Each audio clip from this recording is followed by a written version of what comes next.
Commander Zarathek had witnessed the fall of 3 galactic empires, commanded fleets that turned entire star systems to ash, and earned her reputation as the most feared military strategist in known space.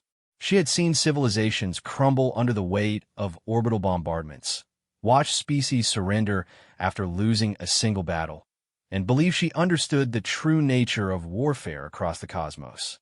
But as she stared at the tactical display showing a small blue planet called Earth, watching impossible readings flood her sensors, she realized she had been a child playing with toys. The humans weren't just fighting back against the hegemony's invasion. They were doing something that defied every military doctrine, every strategic principle, every rule of engagement that had governed galactic warfare for millennia.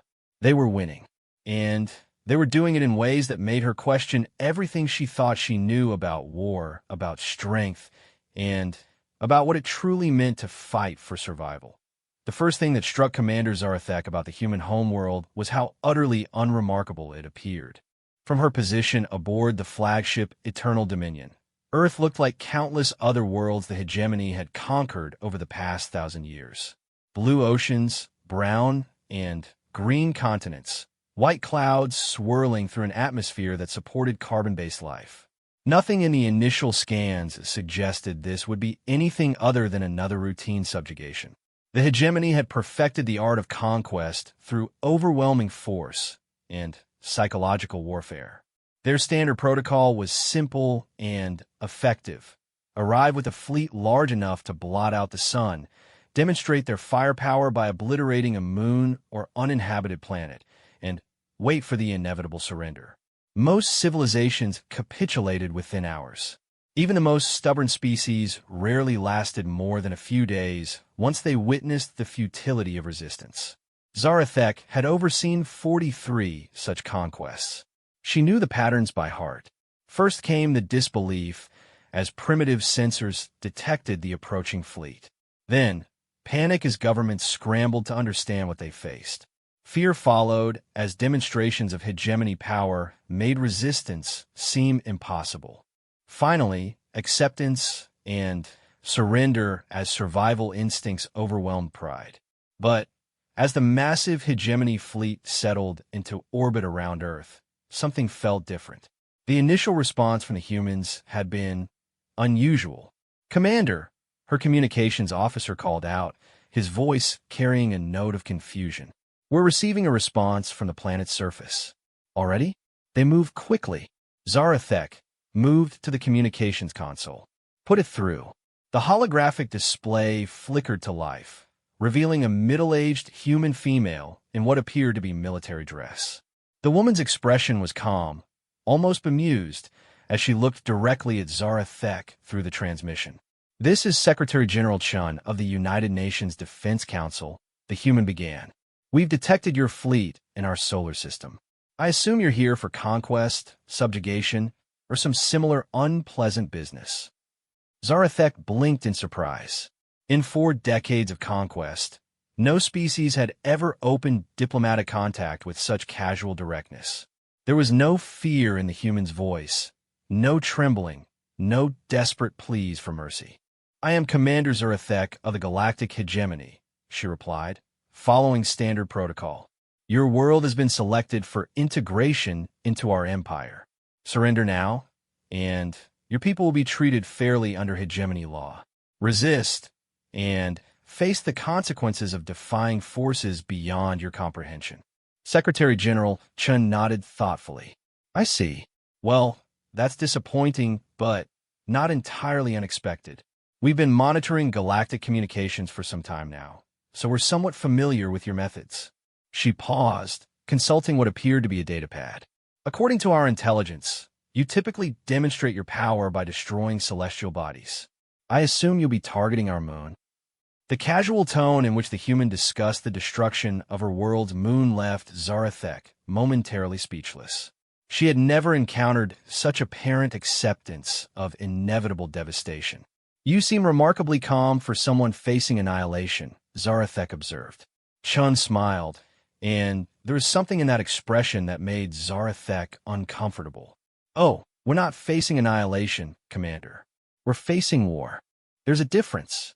Before Zarathek could respond, her tactical officer interrupted. Commander, long-range sensors are detecting movement throughout the human system. Ships are launching from the planet's surface, from orbital stations, even from what appears to be asteroid mining facilities. How many ships? Zarathek asked, though she wasn't particularly concerned. Primitive species often mounted token resistance before accepting the futility of their situation. Difficult to get an exact count, the tactical officer replied, his mandibles clicking nervously. They're using some form of stealth technology we're not familiar with. Initial estimates suggest several thousand vessels. Zarathek turned back to the communication display. Several thousand ships? Impressive for a pre-contact species, but hardly a threat to a hegemony fleet of this size. Chen's smile widened. You're absolutely right, Commander. Several thousand ships wouldn't be nearly enough. She paused for effect. That's why we built several million. The bridge fell silent except for the hum of life support systems. Several million ships? That was impossible. The resource requirements alone would have been staggering for a single-world civilization. You're bluffing, Zarathek stated, though doubt crept into her voice. Tactical display online, Chin said simply. Suddenly, space around Earth erupted with contacts. What had appeared empty moments before now swarmed with ships of every conceivable size and configuration.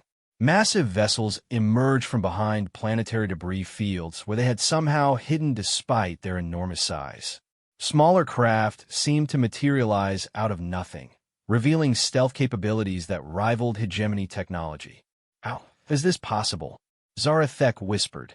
We've had some time to prepare, Chen replied. Your hegemony isn't exactly subtle about its expansion methods. We've been tracking your conquest patterns for nearly 2 decades. We've studied every battle, analyzed every victory, learned from every species that fell to your fleets. She leaned forward slightly. The difference is, Commander, we learned what not to do. Zarathek's mind raced. 2 decades? How could a pre-contact species have monitored galactic communications for that long without being detected? Impossible, she muttered. Our surveys showed you only achieved faster-than-light communication 5 years ago. Chun chuckled. Your surveys showed you what we wanted them to show. We've been listening to galactic chatter since 1977. We've been preparing for this moment since we first learned about the hegemony's existence. The tactical display continued to update as more human vessels revealed themselves. But it wasn't just the numbers that disturbed Zarathek. It was the variety. She saw massive dreadnoughts that appeared to match hegemony battleships in size and firepower. She saw swarms of smaller vessels moving in coordinated patterns that suggested advanced AI control systems. Most unsettling of all, she saw ship designs that seemed to incorporate technology from dozens of different species.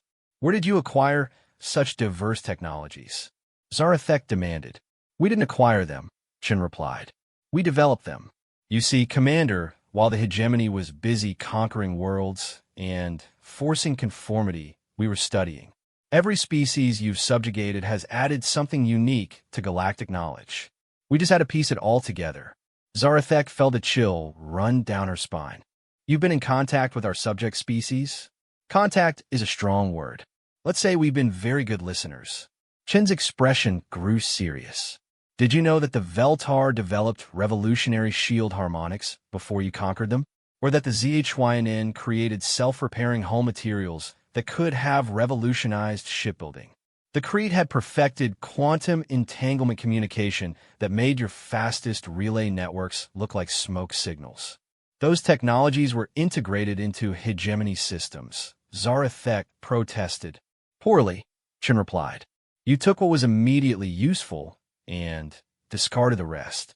You never tried to understand the underlying principles or explore their full potential. You certainly never tried to combine them in innovative ways. The human leader gestured to something off-screen, and new data began flowing across Zarathek's tactical displays. Energy signatures that made no sense. Weapon configurations that defied conventional understanding. Shield patterns that seemed to shift and adapt in real time. We, on the other hand, had plenty of time to experiment, Chen continued. 47 years of research and development, to be precise. We took every scrap of data we could intercept from your conquest communications and built upon it. We asked what if questions that your empire apparently never bothered to consider. Zarathek's strategic mind was reeling. Everything she understood about military doctrine assumed technological and numerical superiority. The hegemony's entire approach to warfare was built on overwhelming force and fear. But the humans seemed to have negated both advantages through preparation and innovation. This changes nothing, Zarathek said, though her confidence was shaken. We still outnumber you significantly.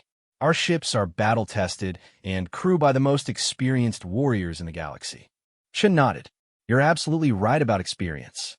Your crews have fought many battles against species that surrendered quickly or mounted conventional resistance. But tell me, Commander, how many of your officers have experience fighting an enemy that spent decades specifically preparing to fight them? The question hung in space between them.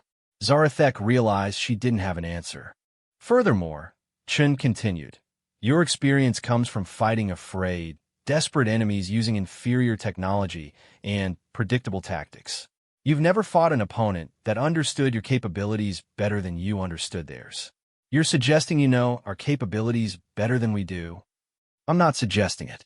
I'm stating it as fact. Chen consulted her datapad again. For example, the power coupling weakness in your shield generators that becomes critical after 17 minutes of sustained fire. Or the fact that your tactical computers become increasingly unreliable when processing more than 40,000 simultaneous targets.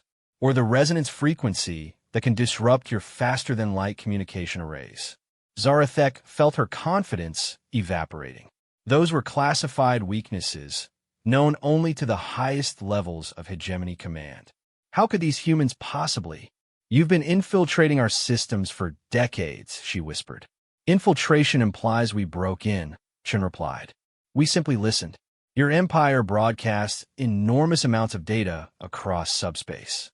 Emergency communications during battles, technical discussions between engineers, casual conversations between officers who thought no one was listening. She shrugged. Information security has never been your strong suit. The scope of human preparation began to dawn on Zarathek. This wasn't just military readiness. This was the most comprehensive intelligence operation in galactic history. While the hegemony had been focused on expansion and conquest, humanity had been conducting a detailed study of their future enemy. What do you want? Zarathek asked. What do we want? Chen seemed genuinely surprised by the question. Commander, you arrived in our system with a massive fleet and announced your intention to conquer our world. You threatened to destroy our moon to demonstrate your power. And now you're asking what we want. You could have used this intelligence to negotiate, found a way to avoid conflict. Chen's expression hardened. We tried negotiation first. 23 years ago, we sent a diplomatic transmission to the hegemony leadership. We offered to share our technological innovations in exchange for protection and autonomy. Do you know what response we received? Zarathek didn't answer. Silence, Chen continued. Complete and absolute silence. Your empire didn't even acknowledge that we existed. So we realized that negotiation wasn't an option. The hegemony only understands force. And you believe you can defeat us with force? Chen's smile returned, and this time it held no warmth at all. Commander, we don't just believe we can defeat you. We know we will. Because unlike your previous enemies, we understand something that your empire has forgotten in all its centuries of easy conquest. And what is that? War isn't about who has the biggest guns or the most ships. War is about who wants to win more. And you're fighting a species that spent nearly 50 years preparing for this single conflict, while your people are just here to add another trophy to your collection. Chen leaned back in her chair.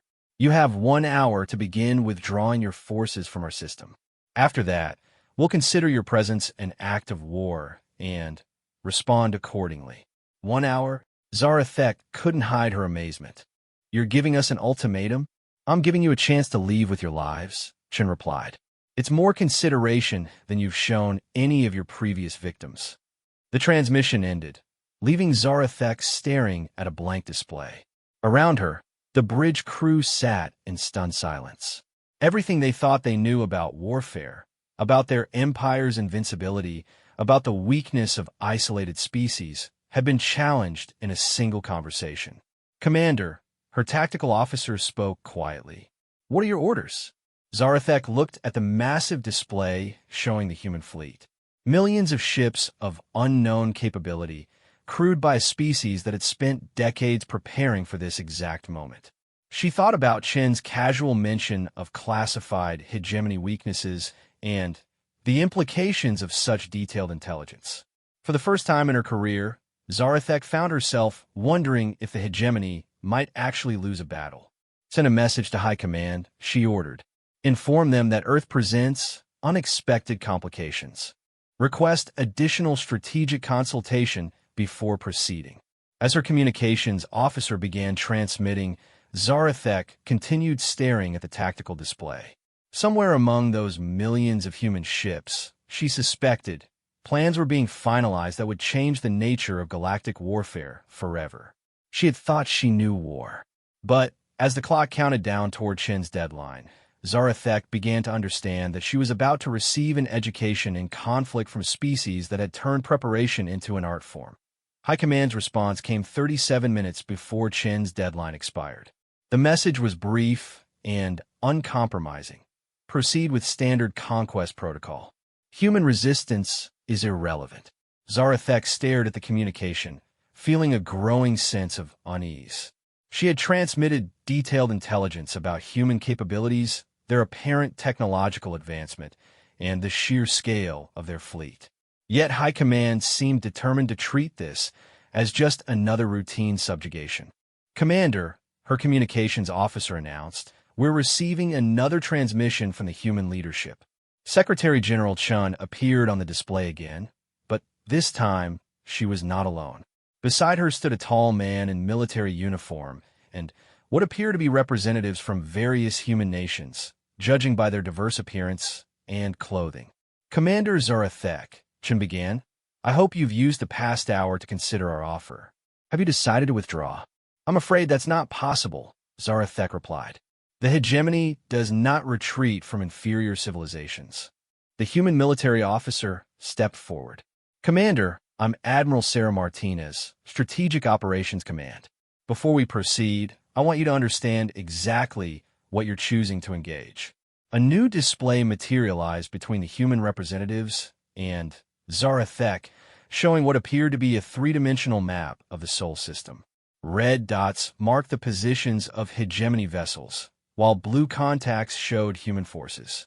The scale was staggering. The human fleet vastly outnumbered even Zarathek's considerable force. "These are just our active military vessels," Martinez explained. "What you're not seeing are the automated defense platforms, the civilian ships that can be converted to combat roles within hours, and the ground-based installations that extend our defensive perimeter far beyond what your sensors can detect." Zarathek studied the display with growing concern. The human fleet wasn't just large. It was strategically positioned throughout the system with a precision that spoke to decades of planning. Every major gravitational body had defensive clusters. Asteroid fields concealed what appeared to be massive weapons platforms. Even the outer system showed organized defensive positions. "This is impossible," Zarathek muttered. "No single world civilization could support this level of militarization." A third human stepped forward, an elderly woman whose appearance suggested advanced age even by human standards. "Commander, I'm Dr. Elena Vasquez, Director of Deep Space Engineering. Perhaps I can explain." The display shifted to show Earth itself, but now with cross-sections revealing the planet's internal structure. Instead of natural geology, vast underground complexes stretched across continents. Manufacturing facilities, shipyards, research installations, an entire industrial infrastructure hidden beneath the surface. "We began serious preparation 47 years ago," Dr. Vasquez explained. "But we've been building defensive capabilities for much longer. What you see as a single world is actually the hub of the most extensive manufacturing network in this sector of the galaxy. You've industrialized your entire planet, Zarathek observed with growing amazement. Not just the planet, Martinez interjected. The display expanded to show the asteroid belt, revealing massive mining and construction operations. We've turned every significant body in our system into a component of our defensive network. Asteroid mining stations that can produce warships. Gas giant atmosphere processors that provide exotic materials. Even our outer planets host manufacturing facilities. Chen took over the presentation. Commander, in the time it's taken your empire to conquer 43 worlds, we've turned our single system into a fortress that can outproduce most galactic sectors. Zarathek's tactical training screamed warnings at her. This wasn't just unprecedented. It violated every assumption about how civilizations developed. Species typically expanded outward, colonizing new worlds to access resources. They didn't turn their home system into a singular, overwhelming stronghold. Why, she asked. Why not expand? Why not seek new worlds like every other space-faring civilization? Dr. Vasquez smiled sadly. Because we learned from watching what happened to species that did expand. The Veltar had 17 colony worlds when you found them. The ZHYNN controlled 4 systems. The Crete had spread across nearly 30 planets. She paused, and all of them fell because they dispersed their strength. We took a different approach, Chen added. Instead of spreading wide, we built deep.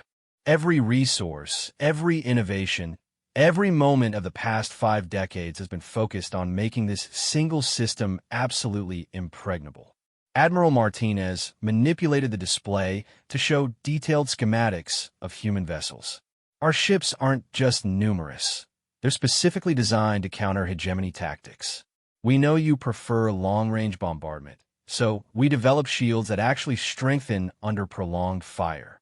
We know you use quantum disruptors, so we created hull materials that exist in multiple dimensional phases simultaneously. Zarathek studied the ship designs with growing alarm. These weren't primitive vessels upgraded with stolen technology. They were completely original designs that seemed to anticipate and counter every weapon in the hegemony arsenal. Impossible, she breathed. Even with access to our communications, you couldn't have developed countermeasures to classified weapon systems. You're right, Dr. Vasquez acknowledged. We couldn't have done it just by listening. We needed practical data. What do you mean? Chen's expression became grim. Commander, did you ever wonder why the hegemony's expansion suddenly slowed 20 years ago? Why conquest operations began taking longer? Why some subject worlds started experiencing unusual equipment failures? Zarathek felt a chill of understanding. You've been sabotaging our operations. Testing, Dr. Vasquez corrected. We needed to understand how your weapons actually performed under combat conditions. We needed to see how your shields reacted to various forms of energy. We needed to observe your tactical patterns under stress. Admiral Martinez brought up new data streams. Every hegemony battle for the past 2 decades has been monitored by concealed human intelligence assets. Every weapon firing, every shield fluctuation, every tactical decision has been recorded and analyzed. You've been using conquered species as unwilling test subjects, Zarathek said, horrified by the implications. We've been gathering intelligence about an enemy that threatens our survival, Chen replied firmly. And every piece of information we've gathered has saved human lives by helping us develop better defenses. The scope of human preparation continued to astound Zarathek. This wasn't just military readiness. It was the most comprehensive intelligence and development operation in galactic history. An entire civilization had devoted itself to the singular purpose of surviving contact with the hegemony. All this preparation, Zarathek said slowly, for a battle you could have avoided by simply remaining hidden? Commander, Chen replied, we've watched your empire for decades. We've seen how it treats conquered species. Even if we could have hidden forever, eventually you would have found us. And when you did, we would have been just another easy conquest. Instead, Martinez added, We chose to fight you on our terms, at a time and place of our choosing, with complete knowledge of your capabilities and absolute dedication to victory. Zarathek realized that everything about this situation violated hegemony doctrine. Their entire military philosophy was based on technological superiority, numerical advantage, and psychological intimidation. But humanity had systematically neutralized all three advantages. You still can't win, she said, though her confidence was crumbling. Even if you defeat this fleet, the hegemony has thousands of other fleets, millions of ships. We can absorb losses that would destroy any other civilization. Chen nodded. You're absolutely right. The hegemony has vast resources and can sustain enormous casualties. She paused. But can it sustain the complete loss of its technological advantage? What do you mean? Dr. Vasquez stepped forward again. Commander, what do you think happens when we capture your ships? When we reverse engineer your most advanced systems? When we discover the principles behind technologies that have given the hegemony dominance for centuries? The implications hit Zarathek like a physical blow. If humanity could capture and study hegemony technology, they could potentially share that knowledge with other species. The Empire's technological monopoly could crumble overnight. Moreover, Martinez continued, what happens when other species learn that the mighty hegemony can be defeated? That their supposedly invincible fleets can be destroyed by a single world that was clever enough to prepare? Chen's expression became predatory. Commander, we're not just fighting for Earth's freedom. We're about to demonstrate that the hegemony's empire is built on fear and lies. And once that demonstration begins, how long do you think it will be before your subject species start asking why they should remain conquered? Zarathek's mind raced through the strategic implications. A successful human resistance could indeed trigger widespread rebellion throughout hegemony space. Dozens of conquered species might see human victory as proof that resistance was possible. You're talking about galactic war, she whispered. We're talking about galactic liberation, Chun corrected. The hegemony has had 1,000 years of easy conquests. It's time someone showed the galaxy that tyrants can be defeated. Admiral Martinez gestured to the tactical display. Commander, you have 10 minutes remaining in our deadline. I strongly encourage you to use them wisely. Zarathek looked at the massive human fleet, at the detailed intelligence they possessed, at the complete transformation of their home system into a fortress designed specifically to defeat hegemony forces. Everything about the situation screamed that this was not a battle the hegemony was prepared to fight. If I withdraw, she said slowly, what guarantee do I have that you won't attack other hegemony forces? None whatsoever, Chen replied bluntly. We've spent 50 years preparing for war with your empire. If you withdraw now, we'll use the time to prepare even more thoroughly for the inevitable return of hegemony forces. And if I attack, then you'll discover whether 50 years of preparation was sufficient to defeat 1,000 years of galactic dominance, Martinez answered. Zarathek found herself facing an impossible choice. Withdraw and report to High Command that a pre-contact species had successfully intimidated a hegemony fleet. Attack and risk a defeat that could trigger the collapse of the Empire itself. 5 minutes, Commander, Chun announced. Around her, Zarathek's bridge crew waited for orders. She could see uncertainty in their expressions. They had heard the same intelligence briefings, seen the same tactical displays, understood the same implications. For the first time in their careers, they were facing an enemy that might actually be superior. Weapon systems online, Zarathek ordered quietly. All ships, prepare for engagement. If the hegemony was going to fall, it would not be because they retreated from a single world. It would fall, if it fell at all, in honest battle against an enemy that had earned the right to challenge them. 2 minutes, Admiral Martinez announced. Zarathek watched the countdown timer approach 0, knowing that when it reached its destination, everything she understood about warfare was about to change forever. The timer reached 0 with a soft chime that seemed absurdly peaceful given the magnitude of what followed. The first thing Zarathek noticed was not weapons fire or shield impacts, but silence. The human fleet which had been broadcasting steady communications traffic, went completely quiet. Every ship in their massive formation simply stopped moving, as if the entire force had simultaneously shut down. Tactical report. Zarathek ordered, confusion evident in her voice. All human vessels have ceased maneuvering, her tactical officer reported. No weapons signatures detected. Energy readings are inconsistent with our previous scans. Before Zarathek could respond, space around the hegemony fleet began to change. What had appeared empty moments before filled with new contacts. Not ships, but something else entirely. Geometric structures materialized throughout the battle zone, each one the size of small moon, but clearly artificial. "What am I looking at?" Zarathek demanded. Her science officer's voice carried a tremor of fear. "Commander, these structures appear to be construction platforms.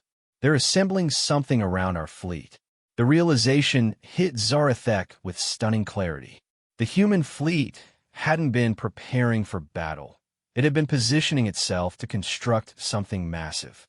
Even as she watched, the geometric platforms began connecting with streams of energy, forming an enormous three-dimensional lattice that encompassed the entire engagement zone. "They're building a cage," she whispered.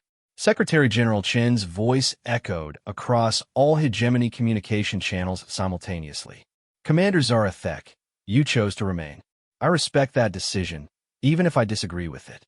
What you're about to experience is something we call a controlled engagement environment." The lattice structure completed itself with a flash of brilliant light, and suddenly, every instrument on Zarathek's bridge began reporting impossible readings. Their faster-than-light engines were offline. Their quantum communicators couldn't reach beyond the energy barrier. Even their basic sensors were struggling to penetrate the field that now surrounded them. "We're trapped," her engineer reported with barely controlled panic. "Whatever this field is, it's preventing any form of faster-than-light travel or communication."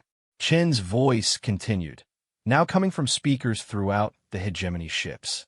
"We realized early in our preparations that traditional space battle would inevitably favor the side with greater numbers and resources. Since the hegemony has both, we needed to change the fundamental nature of the engagement." Admiral Martinez's voice joined the transmission. "What you're experiencing is a localized space-time manipulation field. Think of it as a pocket universe where different physical laws apply. Within this field, we control every aspect of the environment." Zarathek tried to process what she was hearing. Localized space-time manipulation was theoretical technology that even the hegemony's most advanced scientists considered impossible. Yet somehow these humans had not only developed it, but deployed it as a weapon. "This is impossible," she said aloud. 47 years ago, we would have agreed," Chen replied. "But necessity has a way of making the impossible merely difficult. When your survival depends on defeating a technologically superior enemy, you learn to think beyond conventional limitations." The human fleet began to move again, but not in any pattern Zarathek recognized. Instead of forming battle lines or attack formations, the ships spread throughout the contained space in what appeared to be a research configuration. "Commander," Dr. Vasquez's voice joined the conversation, "I want you to understand what we're doing here. This isn't a battle in the traditional sense. This is a comprehensive field test of human military technology against hegemony systems. You're treating us like laboratory specimens," Zarathek realized with growing horror. "We're gathering the final data we need to ensure that when we face the rest of the hegemony, we're fully prepared," Martinez replied. "Every weapon you fire, every defensive measure you employ, every tactical decision you make will be recorded and analyzed." The scope of human planning became even more terrifying. This wasn't just a battle. It was a controlled experiment designed to gather intelligence about hegemony capabilities under actual combat conditions. The humans had essentially created a laboratory in space where they could study their enemies without risk. "Begin standard attack pattern," Zarathek ordered, determined not to be a passive test subject. Her weapons officers began the familiar routine of hegemony warfare. Massive energy beams lanced out toward the nearest human vessels, quantum disruptors attempted to tear apart enemy shields, and gravitational mines spread throughout the battle space to deny maneuvering room. For a moment, it seemed like conventional warfare might still apply. Several human ships took hits and showed damage on their hulls. But then something extraordinary happened. The damaged vessels began repairing themselves in real time, hull breaches sealing, and systems coming back online faster than should have been possible. Self-repairing technology, Zarathek muttered. They perfected what the ZHYNN could only dream of. But that was just the beginning. As the battle progressed, human weapons fire began adapting to hegemony defenses in ways that defied understanding. Energy beams that started as conventional plasma bursts transformed mid-flight into exotic particles that passed through hegemony shields as if they weren't there. How are they doing this? Her tactical officer demanded. Dr. Vasquez provided the answer. Adaptive munitions, Commander. Our weapons systems analyze your defenses in real time and modify their attack patterns accordingly. What you're experiencing is warfare, where the ammunition learns. Zarathek watched in amazement as human torpedo-like weapons approached her flagship. Her shields engaged automatically, generating the protective barriers that had deflected countless attacks over the centuries. But these weapons didn't try to overwhelm the shields. They studied them, analyzed their harmonic frequencies, and then simply stepped through them, emerging inside the shield envelope before detonating. Shields are useless, her defense coordinator reported with despair. Their weapons are somehow bypassing our protective barriers entirely. The battle continued, but it became increasingly clear that this wasn't really a battle at all. The humans were demonstrating technologies that made conventional military doctrine obsolete. Weapons that could adapt to any defense. Ships that could repair themselves faster than they could be damaged. Defense systems that could learn from each attack and become stronger. Most unsettling of all, the human fleet wasn't trying to destroy the hegemony ships. Instead, they were systematically disabling them, capturing crew members, and conducting what appeared to be detailed scans of every system aboard hegemony vessels. They're reverse engineering our technology in real time, Zarathek realized. Admiral Martinez confirmed her fears. Every ship in your fleet represents decades of hegemony technological development. We're not going to waste that opportunity by simply destroying you. Chen's voice carried a note of satisfaction. Commander, in the past 6 hours, we've learned more about hegemony military capabilities than we could have discovered in 50 years of passive observation. Your weapons, your defenses, your tactics, all of it is being cataloged and analyzed. The psychological impact on Zarathek's crew was devastating. They had trained their entire lives to fight enemies that followed predictable patterns, that used familiar technologies that could be defeated through superior firepower and tactical experience. But the humans had fundamentally changed the nature of warfare itself. Status report. Zarathek ordered, though she dreaded the answer. 70% of our fleet is disabled. Her tactical officer reported with a voice devoid of hope. The remainder is taking heavy damage. Our weapons are proving increasingly ineffective as their defenses adapt. Casualties, surprisingly low. The humans seem to be specifically targeting ship systems rather than crew areas. They're capturing our people rather than killing them. That revelation brought a new horror. The humans weren't just studying hegemony technology, they were interrogating hegemony personnel. Every captured officer represented another source of intelligence about the Empire's capabilities and weaknesses. This is a disaster beyond measure, Zarathek whispered. Actually, Chen interjected, still monitoring their communications. This is exactly what we hoped it would be. A comprehensive intelligence gathering operation that provides us with everything we need to plan our next phase. Next phase? Zarathek asked with dread. Admiral Martinez answered. Phase 1 was preparation. 50 years of listening, learning, and building.